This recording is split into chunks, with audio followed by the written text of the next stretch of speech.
Chris Lovell here with another edition of Pirate Talk. Chip Darden to my left, as always. Colton Coons behind the camera taking care of us. And, man, trip to Wichita Falls, lengthy. But you come back with a win. It's a road win. And then it's a win that you get to rest a bunch of your starters and you get a bunch of kids to get some playing time. I mean, hard to find a better district win than that. Am I wrong? No, that's absolutely right.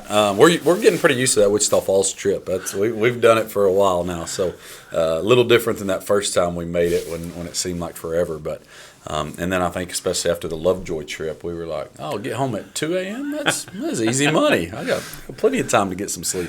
But it was great. I thought our kids had a really good week leading up to it, and then. The fast start, and I mean, it talked about a lot, but the fast start just really mattered. Getting a 3-and-out and scoring on one play allowed us to have a lot of momentum. And, getting kids. There's a lot of kids that do a lot of really good things. They show up every day. They do right. Work hard. You always hear, if you work hard, it's going to pay off. And, sometimes it doesn't. And that's the unfair part of competitive athletics sometimes. And what you gain out of it may be seen way down the road. It may not be right now. But those kids earned to be able to play. And so it's nice to have a game that we're able to get a whole lot of kids in and get to see them compete and play hard. And some of them, one in particular, like Noah Basinger's been out with an injury. He gets back. Well, shoot. After a couple drives, he's looking at us going, I'm dying.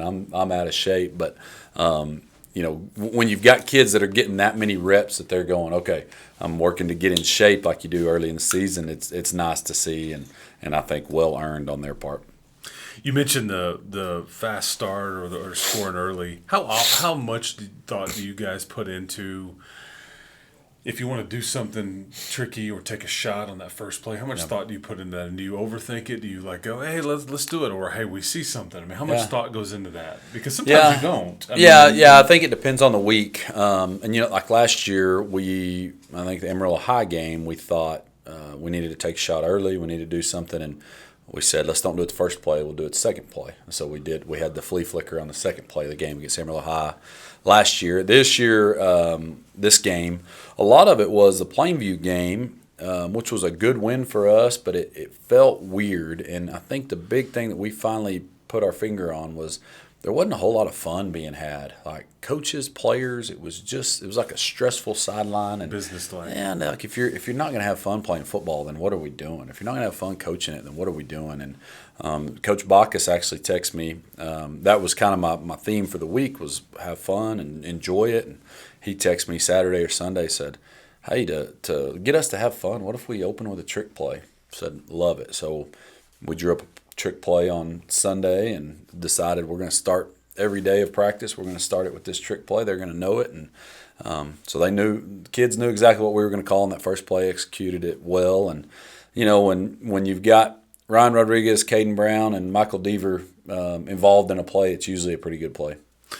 And you're just glad that you hit it. Yeah. Because it also can be like, we worked on this all week and we dropped it or mishandled this or that. Well, and I'll tell you a key there too was we got a 3-and-out and then had a decent punt return from Cade Gant, so we had it in plus territory.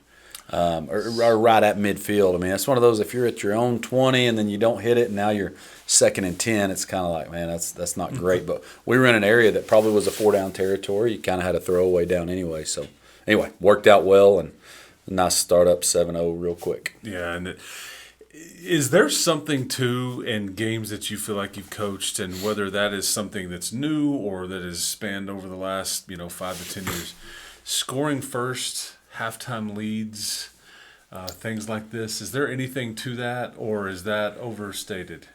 And I'll tell you why I'm asking in a second. Well, I mean, I would not if you're going to ask me if I want a halftime lead, I'm going to take it every time. I haven't done a study on us necessarily on exactly this percentage of time we get the win or whatever, but I'm going to obviously want that every time. I just think the game depends on it. Like some games are just different. We mentioned, I know before, when we played Tascosa, was that 2 years ago for a district championship at our place, and that we had 6 possessions on offense and had a 14-7 lead right before half, and then they tie it, and just that was a momentum game where that one touchdown to make it tied or us up 7 was the difference in the game. So sometimes you have those, and sometimes you have like a high-scoring one that doesn't really – it's not that big of a deal, and you just know it's going to be down to the wire. So, I don't know. I guess I could see both. I think the momentum is what matters the most.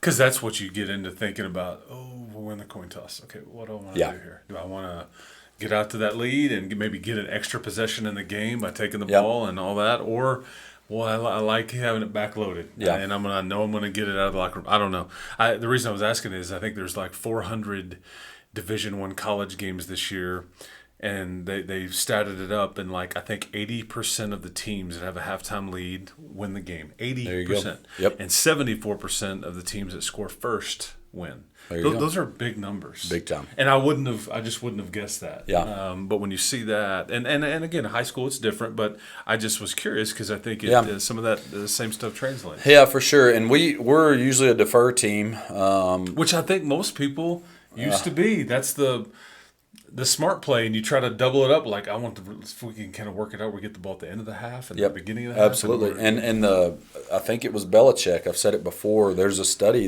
and it's based on NFL, so their clock rules and it matters. That there's a difference there, but it was something like you got a 1.7% chance that you get an extra possession when you defer. And to me, like we don't really care if we get the ball. If we're on defense, it doesn't really matter to us. So if there's even a small percentage chance we can get an extra possession out of it, then to me it's worth it. Yeah. Okay. It's you mentioned getting a lot of younger kids in the game and all those things, but I wanted to mention R.J. Florence is a guy that we've talked about on this show, but he got quite a few carries, and you're starting to maybe see him. He's a sophomore. Yep. Starting to see him grow up. I noticed Blake Moore with I think 6 or 7 tackles in the game. Another sophomore on your team. Take me through some of those guys that have been playing, but they really played a lot in this one, and you're starting to kind of see them emerge. Yeah, really those two that you mentioned too, we knew, they were on varsity from the get-go. We knew that they were going to have an impact this season. It just takes a little bit for a sophomore. Sure. And I would say that we probably overloaded them a little early. We put them on every special team they're doing, and so we've taken a little off their plate outside of offense and defense, and I think we've seen them they're growing up every day, both of those are, and we've got confidence in them, and now we're able to get them start working back into special teams more because they're getting more confidence and just playing better football. But those two are really good players. They got great futures here and this season and beyond. And and then there's other guys that played, and I know if I start listing them, I'm gonna miss some. But you've got little things like, and it's not little, but getting Caden Brown, who is playing a ton of snaps on defense, but getting him meaningful offensive reps at quarterback that, it's not just get in the game and let's take a knee, we're done. We're running our offense. He threw the ball 10 times and running the option and things that we do, like those are just huge for us. And I think I could go through the list of about every position. But then I also think about older kids that have a role that we think we're going to need. Boston Roberts, Boston has had a good role with us, and he got a lot of snaps the other night and had 3 catches, and we've got confidence in him. And Garrett Kitten had a touchdown reception, and he's had a catch the last 2 games. Like those are just guys that we need, our team needs. Their reps maybe have been limited early in the season, and just getting them some confidence, getting them. You can already see it at practice this week, and again, I could go down the list, but really beneficial to get some guys like that reps. Darius Butler and Josiah Davis playing at corner, and just really really good, meaningful reps. You cannot have enough experience depth. Yeah. And then there's some depth that just doesn't have that experience. Yeah, they're the 2nd or 3rd string guy, but they just hadn't played a lot. Yeah. But it's it's why that's about as good as you could have drawn it up on Yeah. a Friday night in Wichita Absolutely. Falls for the old Pirates. Now, and we turn the page. Obviously, that improves your team to 5-1 overall, 2-0 in the district, and now you come back and locker rooms decorated. I've got seeing people dress up. We got a theme around the school. Mm-hmm. What is it, like rock and what is it? I don't know. Rock Today's a homecoming? holiday. Yeah, Rock today's homecoming or something? yeah, something like that. Okay, yeah. There was a rock day. Today's your favorite holiday, I think.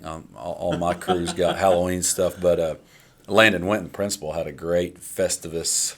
Had a Festivus poll. Okay, yeah. So And all those kids, Seinfeld people. all those kids running around the high school are like, I don't know what that is. That's exactly right. I don't know what you're talking about. Hey, here's what I know is the ones that know what he's talking about, I know they got good parents. Oh, that's well well stated. Yeah, Festivus for the rest of us. That's right. That's right. I'll get the poll out of the crawl space. Is it December 21st? Is that right? Yeah, something like or that. 23rd, maybe? Yes. It's December 23rd. Oh, that's stellar comedy. There is what that is. But as far as all the distractions, the themes, the decorations, just coaches look at it a lot of times. It's like these are a potential squirrel. Like take your eye off of what the focus is, and talk me through how you kind of work through that, if you will. Part of what we talk about is, and this is, we are pro multiple sports, we are pro do everything and all that, but one of the things we talk about is that it's for a football game. You do homecoming during a football game, and so the idea is to put on a show for the football game. Like the people that are coming back, and more people tend to show up for homecoming. Shoot, let's put on a show and let's play good football. And that's been our focus. That's what we talked about Monday morning when we started. And I've said that for a while, that if we've got people that, whether it's the money, buying a ticket, concession stand, all that stuff, but mainly, it's a process. 7 o'clock kickoff, you're probably 6 o'clock getting there. You're not out of that parking lot. I'm sure that parking lot's a mess. When I get out of there, it's empty, but I'm sure it's a mess. Like it's probably 4.5 hours out of your day to come watch. Like I feel an obligation to make sure that we put a product out there that's enjoyable and worth 4 hours of your time. And so that's kind of been our approach this week. Let's make it worth people's time that are coming back from out of town that want to watch us play. Let's make it worth their while. Make them want to come back. Yeah, and that's it's tricky because it's the old saying about be where your feet are. Yeah. Don't That's right. Yeah, it's easy to get distracted and all that. But okay, so the Abilene Cooper Cougars come into town. They are 1-5, 0-2 overall. Losses to Azle, Abilene, San Angelo Central, Wichita Falls Memorial, and then Abilene Wyling, who's really good. And then there was a win over Coronado, a thumping of Coronado. It's a very athletic team. Typically, they've scheduled up, you can tell, and decided to kind of go about this thing like, hey, we're not going to take it easy on ourselves here, but take me through what you see with this opponent coming in. Yeah, I think the thing I would say is they're really close. They are in every game. I think the biggest margin of victory was the last one against Wiley, and that was a close game until the fourth quarter. Ended up being 29-7. Memorial game was 24-7. They had it in the red zone a lot, and they just kind of couldn't punch it in. So I think they're a team that's really close. It's really dangerous.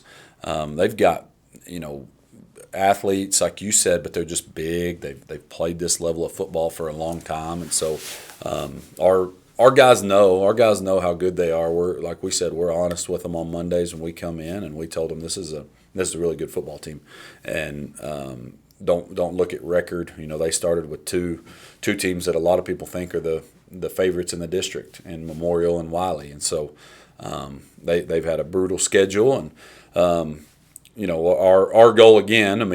We focus on us and we focus on what we're doing, but we got to know that they're going to come in backs against the wall a little bit, being 0-2. They're going to throw everything at us, and they've been really close the last few games to turn it around because they beat Coronado so bad, and then in two really closely contested district games. So they're good. They're well coached. They've been running these schemes for as long as I've been around. We started playing them in 2014, like I said, and they've been running the same scheme since then. So I think that's something that matters too. They're comfortable running this system, and we better be ready to go. I do know that. And you mentioned system. Defensively, their thing is we're gonna load up the line of scrimmage to try to stop the run. Most teams obviously try to establish it. They put 7 or 8 up there and put their corners on an island and say, giddy up, good luck. Yep. So with that, take me through the dynamics of your challenges there. Is it put a little more emphasis on your line? Do you try to do some different things in the passing game? Yeah, I mean, and the scheme is unique. And I'll just being honest, like this scheme has probably given us more fits than some of the others, just in general. I think we've got a good plan this week to handle it, but it's an odd front. It's an odd front, yep. And they one of the things that they do is their back end. You talked about putting their corners on an island. They play real soft, and so you sit there and go, oh, underneath is just easy, but they're playing so soft and they're so good back there, they can stand flat-footed and trigger real quick. It's kind of what they want you to do. So it's challenging. It's not press man in your face all the time. They do some different things. They'll trade off, and anyway, it's a challenge. They want to stop the run. I think like most good defenses do, you're going to try to stop the run first, and so we've got to get the run game established. And I think anybody that's watched us the last few years knows if we get our run game established, all of a sudden we're able to throw the ball a little bit better with play action. If we can't get the run going, then that play action isn't near as effective, and so we've got to set the tone running the football. A little cheese on a mousetrap That's there. right. Take the bait. Yeah. Hey, it's wide open. Just take it. There's a lot of green grass here. That's what they do. Yeah, that's right. That's what they do. And they have what is going to be a Division I defensive end named Dyson Davis. Wears number 21, I think is right. Yeah, I mean he's got a whole bunch of offers, including one from I think the in-town college in Texas Tech and some other Big 12 schools as well. He's good. He is really good. I've been really impressed with him on film.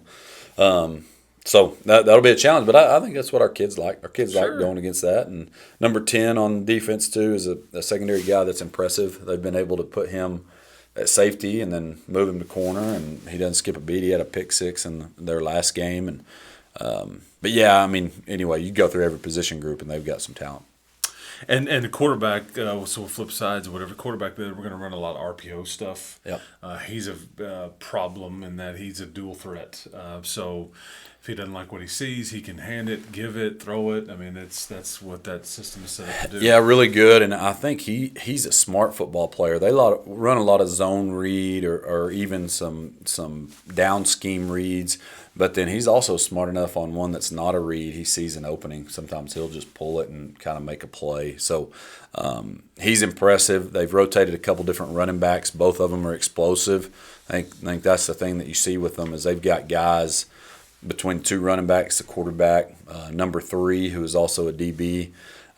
Those guys just have the ability to take the top off. They have the ability to make a 60-yard play, and those are what scare you. You know, those that can't do that is not near as scary. So we got our hands full, but it does revolve around the quarterback. He's good, and their O-line, as long as I've seen them on film, they're going to be huge. They're big and they're well coached. So you know, again, all right, they got good receivers, running back, quarterback, and O-line. That turns into a pretty good offense. And but again, I think our plan's good. I think our defensive staff has done a really good job of going to give them some stuff that you know maybe they hadn't seen or not expecting, and I think we're going to execute at a high level. Now for the favorite portion of the program, and it is October, so we're celebrating Candy Corn Hate Month. Chip and I both. Man, my kids were upset with me on that. They watched that. Really? Yeah, they. Oh man, my son Kason was upset that I didn't like candy corn. I dumped it on the table. Yeah, we saved it, Kason. Yeah, we saved it. However, this right here, this is a stellar concoction, peanut M&M. It's hard to beat that. A little bit of everything there. You're not there. I can answer. The regular M&M is far superior. So just letting you know that. That's I give that. Take, and the peanut butter M&M is far superior. I give that take 0 stars. That's what I say. That's 3 thumbs down. Okay. Speaking of kids and shenanigans and all that stuff, I always am fascinated by you get around young people. You're around players. You're around your own kids. These words that are now part of everyday jargon that didn't even exist 2 years ago. Like, example, Riz. Right? I don't even know what that one is. Okay. I don't listen to a lot of it, See, but well, I don't even know. This is gonna be a bad. Okay, well, do your kids have different words that? Maybe. Okay, like I mean, okay, you're familiar with the term drip. Yeah. Yeah, see, yeah. I'm talking about like that. Like, Okay. drip didn't exist. It's just another term for like, man, he's got a whole bunch of stuff on, or Right. his shoes are really shiny. Right? Yeah, I'm gonna be bad at this. Well, is there three. any? Is there any? No. Is there any three words That I you can like, think, or well, that that you I- can think of that? Like, give me three. Yeah, I don't think I can. I think I'm passing on this one. You give them to me, and I can tell you that might be the game. You give me words, and I'll tell you if I've heard of them. Have like you heard Riz? of- What's okay. Riz? I don't even know what that is. I think it's short for charisma. So like he's got Riz or stuff like that. I'm sure it came from some rap song or something. Yeah, like you know the term bougie. Yeah. Yeah, okay, see, that's what I'm talking about. Just like words that I just said no, since you're around a lot of young people, because they can almost have a conversation and only them know what is being talked about. Yeah, I'll just tell you a secret. Is there's a lot of times I am not listening to one thing that's happening with those conversations. That's fair. I I tried, people. I tried to see how hip Coach Darden was to the I am game. not. Okay, this one, the if you fail opposite. at this, then you're fired. Okay, dinner for 4. You are sitting at the table. Okay. You get to invite 3 people. One must be sports figure. Okay. One must be actor or actress. The other must be musician. Oh my. Who are you including at your dinner for 4? Yeah. Okay. And So, let's keep sports. it. Yeah, let's keep it living. You know, you Yeah. can do. Yeah, let's keep it like living. Yeah. Man, So that's the 3 guests that he wants to include at his the musician. I'm gonna have Eddie Vedder at my table for sure. Solid choice. Yeah, you're going back a little Oh, back there. well, I would go way back. Led Zeppelin's my favorite band of all time, but Pearl Jam's right up there too. So Okay. Eddie Vedder's going to be my musician. Okay. You said actress, right? Don't do it. I'm not. Okay. I'm a Leonardo DiCaprio fan as far as Okay. acting. So Yeah. I think it'd be interesting. He's a different. He's seen some things. Yeah, he's a little He's different. done some things and seen some things. and all that, Yeah. Sports wise. So Eddie, Leo, and Yeah, then, those are the definite 2. If they're living right now, I'm trying to make sure some of the old guys like Bobby Knight would be a great one, and obviously he's passed on. yeah. But I'm trying to think of somebody like that. It'd be interesting to sit and talk with someone like Bill Belichick that is maybe not the most. What we see of him is just very. I think the stuff he's or doing Nick Saban too. Like they're just very black and white. They don't show you much, but I bet it is in a setting like that. It would be very interesting to talk what to. they're both doing on TV now, they're giving you a lot of that. They It's are. pretty fascinating. There's Yeah. a lot of personality Some there. of those with Nick Saban and is it Pat McAfee is Yes. dancing and I'm just wondering what's going through Saban's mind on Yeah. those. So I don't know. That's not a great answer, but No, I think There you go. that's great. I mean, that's the beauty of that question is each person's would be very, very different, Yeah. and that's the beautiful thing there. Yep. Okay, last one for you. 3 things that make you think, like 3 things that make you like think. This could be anything simple from like, oh man, play calls, scheme, Yeah. or aliens, Yeah. or why do we eat pizza from the inside out? I don't know. Things Yeah. that make you just think, like that you spend time on, maybe thinking, overthinking, but Yeah. just really make you kind of like, hey, be quiet. I'm thinking. yeah. Well, I'll give you a football one. Is for sure like we have a system and we on both sides of the ball that we run, but we tweak it and try to make sure. And I probably think about that way too much. Like as far as just the littlest thing of one little detail that we could do, how could we make that better? And I try to make a point to not let it occupy my mind during football season. But it's even in the off season too. And like a lot of times you'll see our coaches, that's when a lot of that work goes into place, and then we install it when we get to the fall. So that would be number one. That's on the football side of it. I think too much, probably too deeply about the future, eternity. And I'm a religious person, Yeah. but if you start thinking about that a little bit, there's just a little bit that like kind of freak you out. No question. I'm the same with space.